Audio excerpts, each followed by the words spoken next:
అందరికీ నమస్కారం. మీరు చూస్తున్నారు యువ రైతు పవన్ యూట్యూబ్ ఛానల్ అండి.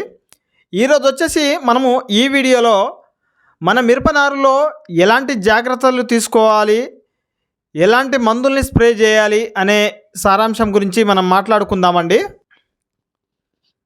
ఇప్పుడు ప్రస్తుతము ఆరాకుల దశలో నార అనేది ఉండడం జరిగిందనమాట. సో ప్రతి ఒక్కరి నారులో పురుగు సమస్య ఉంటుంది. దానితో పాటు మనకు నారు కుళ్ళుడు అనేది కూడా వస్తుందని రైతులు మనకు చెప్పడం జరుగుతుందన్నమాట. దానికి నివారణగాను మనం ఎలాంటి మందుల్ని స్ప్రే చేయాలి, దాంతోపాటు నారు మనకు ముడతలు కూడా వచ్చే అవకాశాలు ఉంటాయి. తెల్లదోమ సమస్య కూడా ఉంటుంది మిరప నారులో. దాంతోపాటు నారులోనే వైరస్ వచ్చే అవకాశాలు ఉంటాయండి. ఖచ్చితంగా మీరు గమనించాలి. తెల్లదోమ వలన మనకు వైరస్ సోకే అవకాశాలు ఉంటాయి కాబట్టి, స్ప్రెడ్ చేస్తుంది కాబట్టి మనము తెల్లదోమకి కూడా మందులు స్ప్రే చేసుకోవాలి. ఎలాంటి మందుల్ని స్ప్రే చేసుకోవాలి, టెక్నికల్ మందులు, కంపెనీ మందులు స్ప్రే చేసుకున్నట్లయితే మన నార అనేది చాలా ఆరోగ్యకరంగా పెరగడం అనేది అయితే జరుగుతుంది. దాంతోపాటు 45 రోజుల మిరప నారుని మన ప్రధాన పొలంలో వేసుకున్నట్లయితే మొక్కొచ్చేసి కింద నుంచి బ్రాంచెస్ రావడము, రూట్ ఎంత డెవలప్ అయితే అంత బ్రాంచెస్ రావడము, మొక్క ఎదుగుదల ఆరోగ్యకరంగా ఉంటుంది. కాబట్టి మీరు ఖచ్చితంగా లేత నారుని వేయడానికి ప్రయత్నం చేయండి మిత్రులారా. సో ఇప్పుడు వచ్చేసి మనకు నారు సమస్యలో ఇప్పుడు ప్రధానంగా నారు కుళ్ళుడు అనేది వస్తుంది. కాబట్టి నారు కుళ్ళుడుకు గాను ఈ హిమిల్ గోల్డ్ అనే ట్రాక్టర్ బ్రాండ్ వాళ్ళది ఉంటుందండి. ఖచ్చితంగా ఈ మందును స్ప్రే చేసుకోండి. ప్రతి సంవత్సరం ఇది చెప్తున్నాను, చేస్తున్నాను, మీరు చేసుకోవచ్చు అనమాట. ఈ సంవత్సరం మనం నర్సరీకి ఇచ్చాం కాబట్టి మనం చేయడం లేదనమాట. సో నర్సరీ వాళ్ళే చూసుకుంటారు. ఎవరైతే మట్ల మీద సొంత ల్యాండ్లలో వేసుకొని పెంపకం చేస్తున్నారో అలాంటి రైతన్నలు ఖచ్చితంగా మీ నారు ఇప్పుడు కుళ్ళుడు కనుక వస్తున్నట్లయితే ఖచ్చితంగా మీరు ఈ హిమిల్ గోల్డ్ని ఒకసారి డ్రించింగ్ లాగా చేసుకోండి అనమాట. ఆకుల మీద కాకుండా కొంచెం తడిసేటట్టు చేసుకున్నట్లయితే పదును కట్టి స్ప్రే చేయండి అనమాట. చాలా బాగా వస్తుంది రిజల్ట్. సో నారు చావడం అనేది అక్కడితో ఆగిపోతుందన్నమాట. పైన ముడతలు కనుక వస్తున్నట్లయితే మీరు ఒకసారి గరుడా కెమికల్స్ వారి పోలీస్ని స్ప్రే చేయండి మిత్రులారా. పై ముడత సిమ్టమ్స్ కనుక కనిపిస్తే మీరు పోలీస్ని స్ప్రే చేసుకున్నట్లయితే సరిపోతుంది. ఖచ్చితంగా పై ముడత పోయి ఆకు నీట్గా వచ్చేస్తుంది. ఎటువంటి టెన్షన్ పడాల్సిన అవసరం లేదనమాట.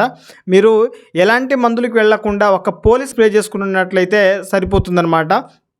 మీకు పై ముడత ఉన్నట్లయితే ఒక డోస్లో ఇది చేసుకోండి. నారులో ఒక 4-5 స్ప్రేలు పడుతుంటాయి కాబట్టి ఇది ముడత వస్తే ఈ విధంగా చేయండి.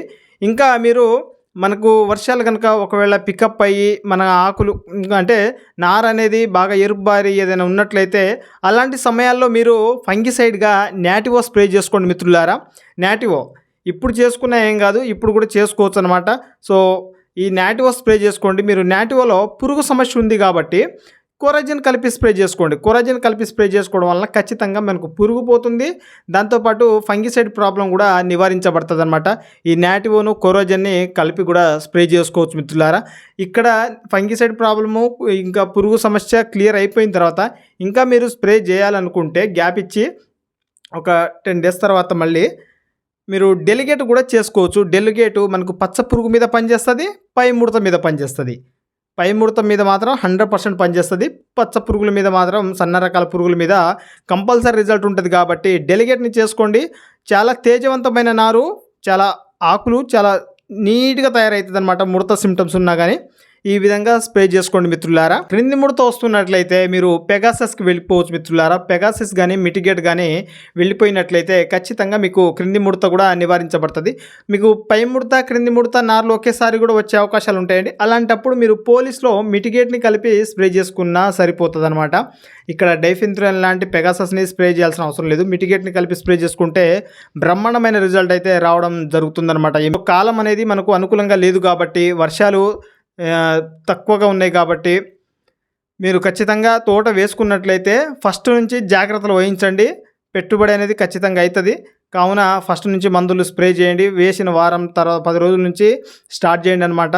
గ్యాప్ ఇవ్వకుండా ఎవ్రీ 1 week వీక్లీ స్ప్రే చేసుకుంటా తోటని తొందరగా పికప్ చేసుకొని ఒక కాపుని గట్టిగా దిగేటట్టుగా మీరు ప్లాన్తో ఉండండి అనమాట.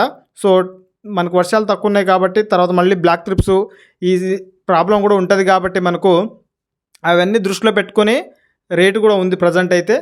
అవన్నీ దృష్టిలో పెట్టుకొని ఒక కాప్ అనేది గట్టిగా దిగేటట్టు మీరు ప్లాన్తో వెళ్ళండి అనమాట. ఓకేనండి. మనం మీకు ఎలాంటి ప్రాబ్లమ్స్ ఉన్నా ఏదైనా ఉన్నా కానీ మన వీడియోలో వచ్చి కామెంట్ చేయండి, మీకు రిప్లై ఇస్తాను. సలహాలు సందేహాల కొరకు అయితే కంపల్సరీ కామెంట్ చేయండి మిత్రులారా. వీడియో ఎలా అనిపించిందో కామెంట్ చేయండి మిత్రులారా. దాంతోపాటు మీ తోటి ఫార్మర్స్ అందరికీ షేర్ చేయండి, నన్నైతే సపోర్ట్ చేయండి. కొత్తగా చూసేవారు సబ్స్క్రైబ్ చేసుకొని పక్కనే ఉన్న బెల్ ఐకాన్ని కనుక క్లిక్ చేసుకున్నట్లయితే మనం పెట్టేటువంటి వీడియోలు మీకు నోటిఫికేషన్ ద్వారా రావడం జరుగుతుంది. కాబట్టి తద్వారా మన వీడియోని వీక్షించవచ్చు అనమాట.